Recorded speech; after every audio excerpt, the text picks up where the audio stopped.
What happens when two avoidants date each other? Now there's a question. A most exquisite paradox. A conundrum wrapped in silk, tied together with invisible string.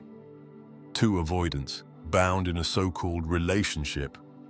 Though one hesitates to call it that, since a relationship implies a certain degree of closeness, doesn't it? And that, my dear listener, is precisely the problem. You see, when one avoidant dates another, it is rather like watching two master chess players who both refuse to make the first move. Or if you prefer a more poetic metaphor, two ghosts haunting the same house, neither willing to acknowledge the other's presence for fear of being seen.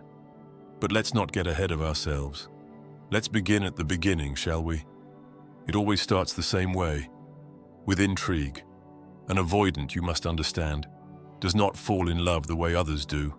No, they are not swept away by sentiment, nor consumed by passion. They observe from a distance, fascinated, hesitant. And so when two avoidants meet, they see something familiar in the other, a kindred spirit, a mirror, a fellow architect of emotional fortresses. There is an unspoken recognition, a silent agreement between them. Yes, you understand the rules of the game. You will not ask for too much, and neither shall I. There is a comfort in this, a safety. No pressure, no suffocating declarations of devotion. Just two independent souls, orbiting each other at a safe and respectable distance. For a while it works, beautifully even. They engage in witty banter, exchange perfectly timed messages, meet up in carefully measured doses, just enough to maintain the illusion of closeness, but never enough to risk genuine vulnerability. It is, in essence, a love story written in disappearing ink, there and then not. But love, true love, is a wily creature. It does not obey the rules. It does not respect personal boundaries. And sooner or later, one of them, just one, begins to feel something deeper. And here lies the great disaster. You see, an avoidant is not afraid of being alone. They have mastered solitude the way an artist masters a brushstroke. It is their sanctuary, their shield, their perfectly controlled environment. What they fear, what absolutely terrifies them, is needing someone else. So when one avoidant starts to feel something beyond the carefully calculated affection they agreed upon, panic sets in. And when two avoidants date, this panic spreads like wildfire. One starts pulling away ever so slightly. Perhaps they take a little longer to reply. Perhaps they cancel plans with an artful excuse. And the other, they recognize the retreat immediately. Why? Because they do the same thing. And so rather than closing the distance, they both step back. One withdrawal triggers another, which triggers another, and so on. A beautiful domino effect of avoidance. Neither wants to admit they care too much. Neither wants to be the fool who needs the other first, and so they drift. Not with rage or resentment, but with a quiet, almost polite distance. A relationship that fades like mist at sunrise, both too proud, too cautious to say, "Stay." Now, should they manage to stay together past this stage?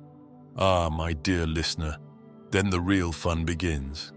Because two avoidants in a long-term relationship are like two diplomats from rival nations, negotiating peace but never quite trusting the treaty.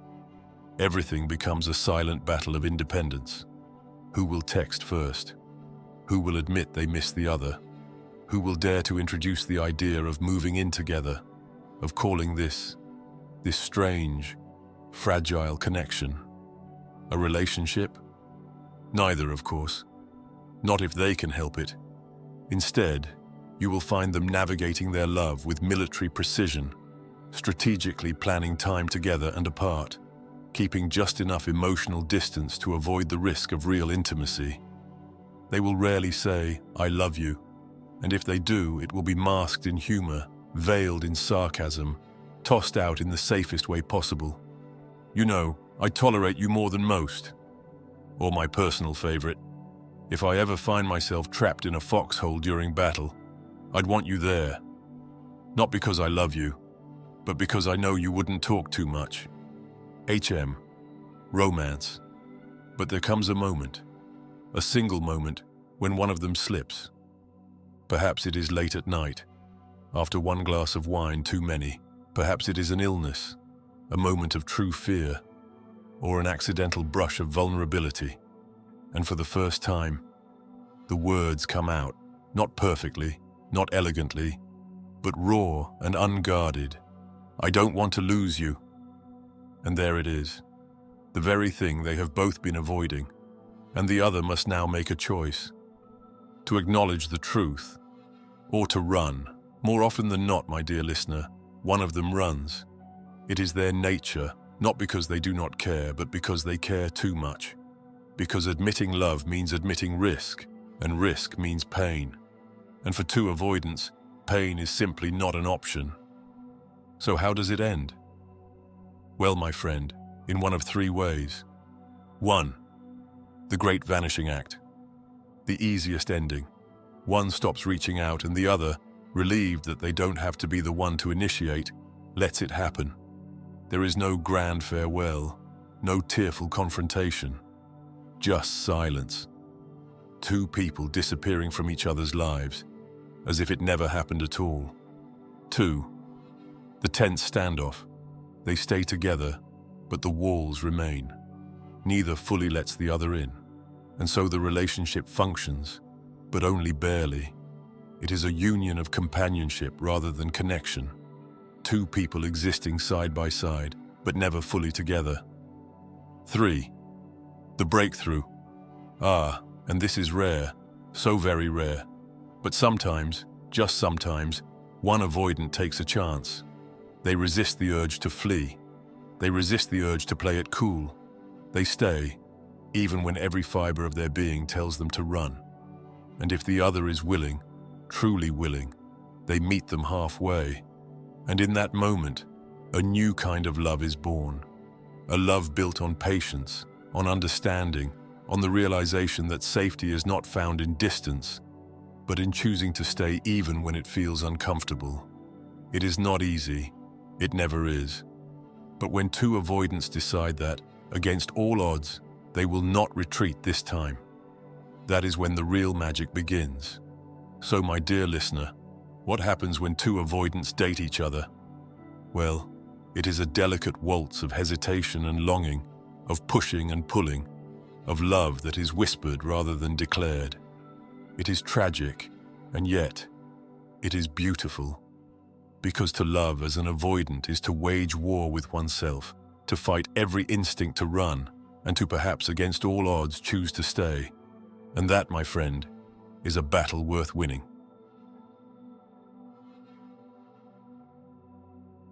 If you believe this video might help someone dear to you, share it with them.